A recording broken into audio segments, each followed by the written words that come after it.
Добрый день, друзья! Сегодня похвастаюсь своими новинками, которые я приобрела в Леруа Мерлен. Обзор вышел буквально день или два назад. Ссылочку на этот обзор я оставлю вам в правом верхнем углу экрана и под видео. Одна из орхидей – крес. На горшочке есть название. Он не часто попадается в обзорах, и последний раз был, наверное, осенью. И я все смотрела на него, очень хотелось купить эту желто-пятнистую орхидею, но корни были в таком состоянии, что даже купить и ее приводить в порядок я даже не решилась. А этот, когда я увидела сначала цветы, а потом название, я даже его не узнала. То ли это какой-то обновленный гибрид, но цветы от прошлых кресов отличаются. И мне очень понравилась эта расцветка, поэтому я ее купила. И корни более или менее были в порядке. Ну и есть в порядке. Сейчас вам покажу, какие корешки. Очень влагоемкий грунт. Корешки есть. Но не могу сказать, что там очень-очень хорошие, но есть, и с этим можно работать и что-то делать. Ну, пока, конечно, кто смотрит мой канал постоянно, знает, что я ничего не делаю, кроме того, что обрезаю сухие корни,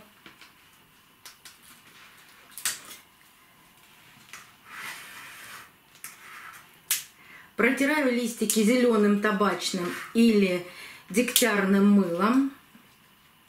Корешки не дорезаю до живого, поэтому ничем не обрабатываю.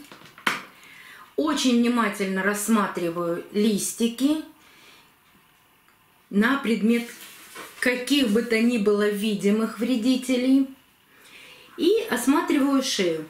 По шее могу сказать сразу, вот здесь есть небольшое черненькое пятнышко. Непонятного пока происхождения, но трогать я его не буду. Я вам всегда говорю, что надо сначала посмотреть, что это за пятнышко. Растет, не растет. Может, это просто вот корешок вышел или пока ехала, что-то там почернело. Если есть какой-то прогресс в этом пятнышке, я всегда или Максимом, или привикуром обрабатываю. Но на данный момент сразу ничего не делаю. Немного убираю грунт от шеи. Сразу здесь виден торфяной стакан. Торфяной стакан я никогда не трогаю. Я буду поливать только по краю горшка, поэтому торфяной стакан я задевать не буду. Вы все равно травмируете корни, доставая этот торфяной стакан. Я этого никогда не делаю. Я не достаю торфяной стакан, даже если он виден. И, скорее всего, вот это черное пятнышко, оно безобидное. Здесь хотел прорасти корешок, но, видимо, у него что-то не получилось. Поэтому оставляю вот в таком состоянии. Когда протираете листики, обязательно протираем и цветонос. Оставляем вот в таком состоянии. Я никогда сразу орхидеи не пересаживаю. Я даю им адаптироваться. Естественно, ставлю на карантин. Не сразу в коллекцию, а пусть постоит на карантине. Ну, вдруг что-то обнаружится. Ну, подуры могут обнаружиться всегда. А по остальным вредителям, ну, пока ничего заметного нет. Здесь есть поврежденный листик. Его можно сразу прямо по слому можно обрезать. Он все равно засыхает, поэтому обрезаем его. Вот такая орхидейка. И вот таких две чудесных малышки. Мне несказанно повезло. Наверное, все узнаете по листикам, что это парфюмерная фабрика Dusty Bell. Цена парфюмерной фабрики была каждой 398 рублей. Крес стоил 555 рублей. Вы часто спрашиваете цены на орхидеи, поэтому я вам озвучиваю эти цены. парфюмерные фабрики в маленьких горшочках, как мини-орхидеи. Думаю, что они потом, но не они, наверное, одна, потому что одну из них у меня просила купить ей дочь. Ей очень понравился аромат парфюмерной фабрики, поэтому у меня их две сейчас на данный момент. Но какую-то я отдам ей, какую-то оставлю себе. Думаю, что в процессе она немножечко будет крупнее, но как все остальные фабрики. Вот на заднем плане у меня здесь стоит парфюмерная фабрика, у нее листики растут большие. Может быть, и это будет покрупнее немножко. Но цветочки пока вот такого размера. Аромат вы себе не представляете. От двух просто великолепный аромат. Что же я буду делать с этими мини-орхидейками пока? Ну, мини-орхидеи, потому что они сами еще маленькие, находятся в очень маленьком горшочке. Когда мы их покупаем зимой, очень часто приходят орхидеи с черными основаниями. И вот когда есть черные основания, тогда я сразу пересаживаю их в перлит. Обрабатываю обязательно Максимом, чтобы убрать эту черноту, чтобы добиться раскукливания корней, я их пересаживаю. А летние, посмотрите, они обе хорошие. Черного основания у них нет. Вот в этой орхидейке видно, что два горшка. Ну, вернее, не два горшка, а 2 раза посажено. Вот этот первый торфяной стаканчик, то есть сажали очень маленькую орхидейку. Потом этот маленький стаканчик обернули еще слоем торфа и посадили уже в такой. Для начала я их очень хорошо высушиваю, эти торфяные стаканы. А потом буду смотреть. Вот здесь, например, есть даже растущий корень. Конечно, я их протираю, конечно, я все это убираю, то, что плохое есть на них. Ну, вот здесь вообще ничего плохого нет. Вот эти маленькие листики, маленькие фласочные листики, вот с такими была посажена она в самом начале, в этот первый стаканчик. Пока я их не трогаю. Пока пусть порастут, потому что у орхидейки всего-то 3 хороших листика. И этот фласочный, он тоже начинает желтеть. Ну, пусть орхидея из этих листиков забирает все, что ей нужно. Когда сама отсушит, тогда я их уберу. А сейчас на них на обоих есть бутончики. Пусть пока порастут в торфяных стаканах, хорошо просохнут. И после этого я приму решение, что с ними делать дальше. Может быть, если будут уже раскукленные корни, и она распустит все цветочки, может быть, даже пересажу и в керамзит. Но думаю, что раньше, чем через месяц, через 2, этого все равно не случится. И хочу показать еще одну орхидею. Я ее покупала не сама, мне ее подарили недели 2 назад. А вот с этой орхидеей была проблема.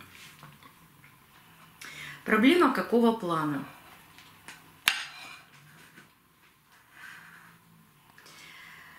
Это халифа. Бутончиков было много, цветочков было много. Но вы понимаете, что такую орхидею мог выбрать только человек, который не разбирается в орхидеях. Но я не имею никаких претензий к подаркам никогда. Но что получилось, то получилось. Хотели сделать приятное. Я спасу эту орхидею, ничего с ней не случится. Я думаю, что уже даже есть какой-то положительный эффект. У этой орхидеи всего 2 листика. Здесь было много цветочков, но цветочки моментально начали увядать.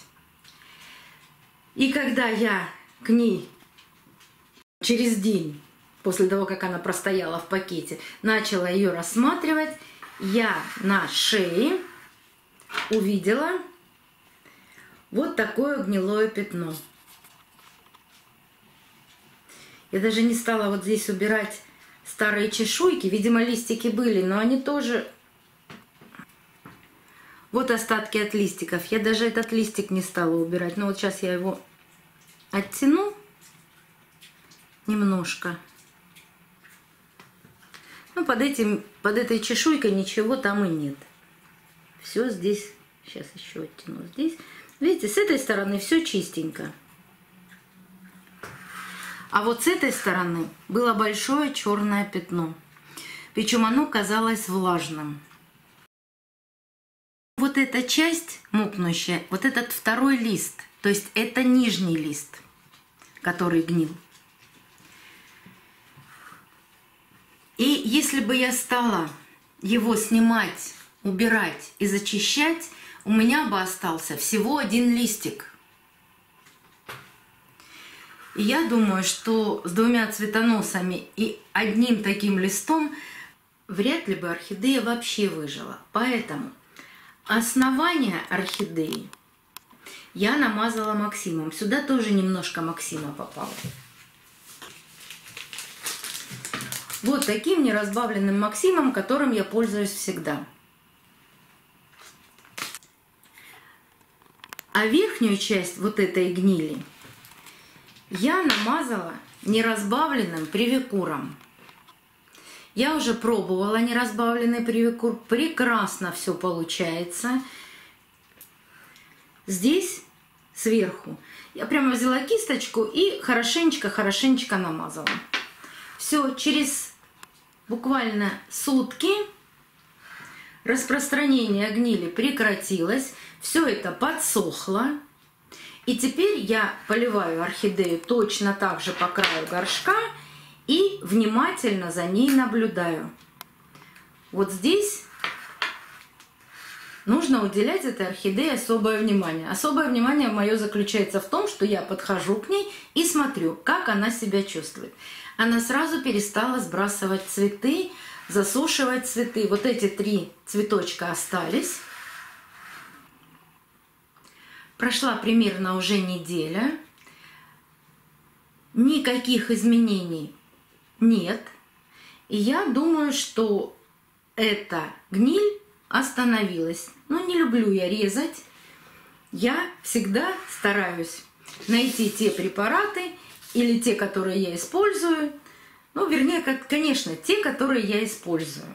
Вот эти 2 препарата я использовала.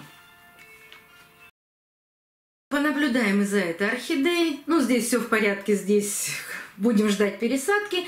А эту орхидейку, наверное, я вам буду показывать, что с ней происходит, начнет ли она растить корни, пойдет ли новый листик, как она отцветет, как это все возможно при каких-то гнилостных процессах. Ну, в общем, это у нас будет экспериментальная с вами орхидея. Будем смотреть, что с ней будет происходить дальше. Если хотите узнать дальнейшую историю этой орхидеи, подписывайтесь на канал, нажимайте на колокольчик. Вам будет приходить оповещение о новых видео, вышедших на канале. До новых встреч! Увидимся на канале!